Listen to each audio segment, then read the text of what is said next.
Hello friends, कैसे हैं आप सब। मैं आपका अपना मित्र एडवोकेट एसएस मिश्रा लीगल दर्पण चैनल में स्वागत करता हूं। फ्रेंड्स, आज मैं बात करने वाला हूं कि वाइफ और हस्बैंड कितने दिन से यदि अलग अलग रहते हैं, सेपरेट रहते हैं, तो उसको तलाक माना जाएगा।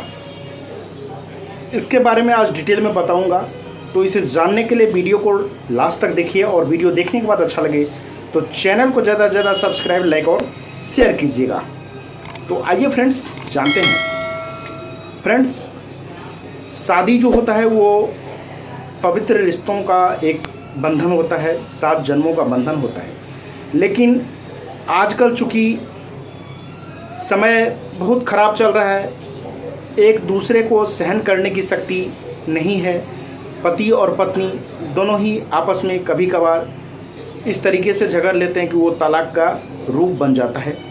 और ख़ासकर आजकल ज़्यादा ये चीज़ें देखने को मिलती है, एक दूसरे को बर्दाश्त नहीं कर पाते हैं और रिश्ते जो हैं कुछ समय ही चलता है, उसके बाद वो तलाक पे पहुंच जाता है। तो आखिर ये डिवोर्स जो है किन कारणों से होता है, किन आधारों पे डिवोर्स को माना जाएगा, तो इस पर बात करते हैं। सबसे पहले देखिए, तलाक ऐसे नहीं हो जाता। तलाक के लिए भी कुछ आधार होते हैं, कुछ ग्राउंड होते हैं, जिस ग्राउंड के आधार पे लोग तलाक के लिए पिटीशन कोर्ट में फाइल करते हैं, फैमिली कोर्ट में। ऐसे नहीं कि हम झगड़ लिए और उठ के गए और डिवोर्स फाइल कर दिए।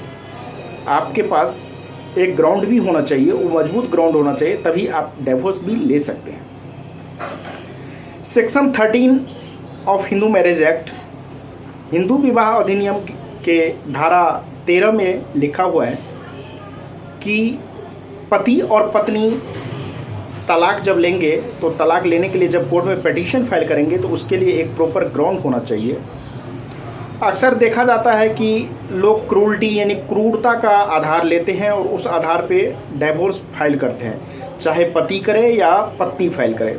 पति यदि करते हैं तो वो बोलते हैं कि मेरे खिलाफ़ इसने मेंटेनेंस का केस फाइल कर दी, डोमेस्टिक वायलेंस का केस फाइल करी है, इसने मेरे मम्मी के साथ मेरे साथ मेंटल टॉर्चर करती है, हाथ उठाती है, ये सब ग्राउंड देते हैं और ये क्रूरटी का रूप लेता है। तो ये इस आधार पे वो पति भी डिवोर्स मांगते हैं। जबकि पत्नी जो डोमेस्टिक वायलेंस का केस फाइल करती है, मेंटेनेंस का केस फाइल करती है या डिवोर्स का केस फाइल करती है, तो वो भी क्रूरटी को ही दिखाती है कि इसने मेरे साथ क्रूरता का भावना क्या है, मेंटल टॉर्चर क्या है, मेरे साथ मार पिटाई करता है, गाली गलौज करता है। ये सब सारे जो ग्राउंड हैं ये लेती है और क्रूरटी का रूप ये होता है, इसको क्रूरटी माना जाता है।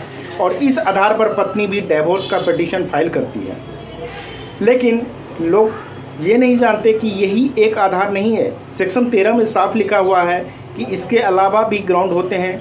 एक ग्राउंड ऐसा होता है कि जिसको हम डिसर्शन बोलते हैं, डिसर्शन का भी आप आधार ले सकते हैं कि हम पति पत्नी के रूप में रह रहे थे, लेकिन हमारा एक दूसरे का नहीं बना और हम एक दूसरे से 2 सालों से अलग हैं। यानी कहने का मतलब, मेरा जो प्रश्न था कि पति पत्नी कितने दिन एक दूसरे से अलग रहेंगे तो हम तलाक मानेंगे। देखिए, जब पति और पत्नी एक दूसरे से कम 2 साल से अलग रहते हैं तो हम तलाक मानते हैं। लेकिन इसको तलाक मानने का मतलब ये नहीं कि तलाक हो गया, इसके लिए भी आपको कोर्ट में पिटीशन फाइल करना पड़ता है। लेकिन वहाँ पे आप क्रूरटी का भी ग्राउंड दे दीजिए और साथ में ये दूसरा ग्राउंड डिसर्शन का भी दे दीजिए कि एक दूसरे से हम 2 साल से अलग रह रहे हैं, इसे डिसर्शन का रूप माना जाएगा, डिसर्शन का इसे ग्राउंड माना जाएगा, एक दूसरे के प्रत्याग की भावना की आधार माना जाएगा। अब 2 साल हम कैलकुलेट कैसे करेंगे, इसको भी जानना ज़रूरी है। ये नहीं है कि हम पति और पत्नी 2 साल से मैके में वो रह रही है, हम अपने घर पे रह रहे हैं, दोनों से कोई बातचीत नहीं है, दोनों अलग हैं तो तलाक का ग्राउंड बन जाएगा। ऐसा नहीं है। ये देखिए कि पत्नी जो गई है आप मैके, तो वो इसके लिए कुछ मेंटेनेंस का केस फाइल करी है या डोमेस्टिक वायलेंस का केस फाइल की है कि नहीं। जिस दिन वो डोमेस्टिक वायलेंस या मेंटेनेंस का कोई केस फाइल करती है आप पे, उस दिन से आपका वो 2 साल चालू हो जाता है। या फिर आपने जब आपकी पत्नी अपने मायके गई आपको छोड़ के और आपसे कोई ताल्लुकात नहीं रखती है, तो आपने क्या उसके लिए सेक्शन 9 का कोई केस फाइल किया है या फिर आपने उसको कोई लीगल नोटिस भेजा है? जिसमें आपने ये लिखा है कि तुम घर आ जाओ, हम साथ में मिल के रहेंगे, या किसी भी प्रकार का लीगल नोटिस या सेक्शन 9 का कोई केस फाइल किया है, तो उस दिन से जो है आपका 2 साल माना जाएगा। ऐसे नहीं है कि आपकी पत्नी चली गई, 2 साल के बदले 3 साल से ही वो रह रही है, लेकिन आपने कोई कानूनी कार्य नहीं किया है, कानूनी कार्यवाही नहीं किया है, तो उसको 2 साल नहीं माना जाएगा। 2 साल पूरा करने के लिए पत्नी के द्वारा कोई पिटीशन कोर्ट में फाइल किया जाना चाहिए, या पति के द्वारा कोई लीगल नोटिस या पिटीशन कोर्ट में पत्नी को खिलाफ फाइल करना चाहिए, तभी उस दिन से 2 साल कैलकुलेट किया जाएगा। और उस 2 साल में यदि पत्नी आपके पास नहीं आती है, या आप पत्नी के पास नहीं जाते हैं, पति पत्नी एक दूसरे से नहीं मिलते जुलते हैं, दोनों अलग रहते हैं, तो उसको तलाक का ग्राउंड माना जाता है और उसे डिसेशन कहते हैं, जो कि सेक्शन 13 कवर करता है। तो इस तरीके से पति और पत्नी 2 साल से कम 2 साल से यदि अलग रहते हैं, तो इस आधार पर भी वो एक दूसरे से तलाक ले सकते हैं। क्रूरता के साथ साथ डिसर्शन को भी दूसरा ग्राउंड मान के आप डिवोर्स का पिटीशन कोर्ट में फाइल कर सकते हैं।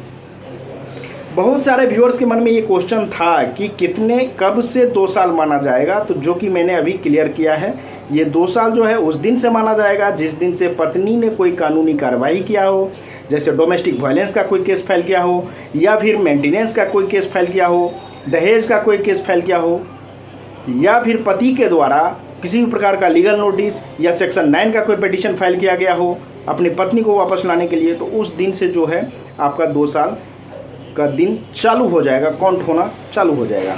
तो इस प्रकार से पति और पत्नी क्रूरटी ही नहीं, क्रूरटी के साथ साथ डिसेशन का भी ग्राउंड लेके तलाक ले सकते हैं। तो फ्रेंड्स, कैसा लगा वीडियो आप मुझे कमेंट करके ज़रूर बताइएगा। आपको किसी भी प्रकार का यदि कोई कानूनी जानकारी चाहिए तो आप मुझे कॉल भी कर सकते हैं, लेकिन कॉल पेड होगा।